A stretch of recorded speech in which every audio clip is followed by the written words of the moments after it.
The story of the Kaaba is not just about a building. It is a tale of faith, devotion, and unwavering obedience to Allah's command. Located in the heart of Mecca, the Kaaba is a symbol of unity for Muslims, as they face it in prayer no matter where they are in the world. But how did this sacred structure come to be?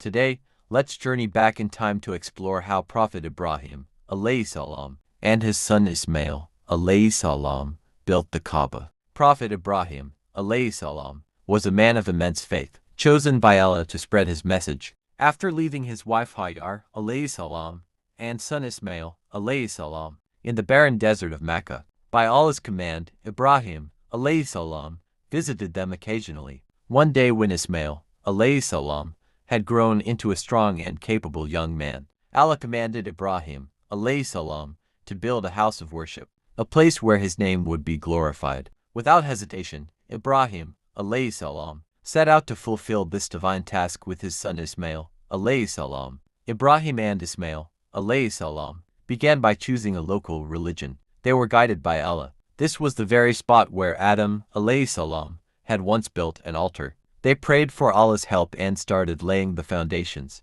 As they worked, they gathered stones from the surrounding hills. They placed each stone with care, ensuring the structure was strong and solid. Despite the harsh desert conditions, their determination never wavered. As they built the walls higher, they made a heartfelt prayer that is mentioned in the Quran. Our Lord, accept this from us. Indeed, you are the hearing, you are the knowing. Surah Al-Baqarah, 2127. This prayer reflects their humility and devotion as they sought Allah's blessings for their efforts. When the structure was almost complete, they needed something special to mark its corner. Ibrahim, alayhi salam, found a unique black stone sent from paradise. He placed it in one corner of the Kaaba, and it became a symbol of significance for Muslims. Today, this stone, known as Hajar Aswad, is kissed by pilgrims during Hajj and Umrah, following the practice of the Prophet Muhammad, peace be upon him. Once the Kaaba was completed, Ibrahim, alayhi salam, and Ismail,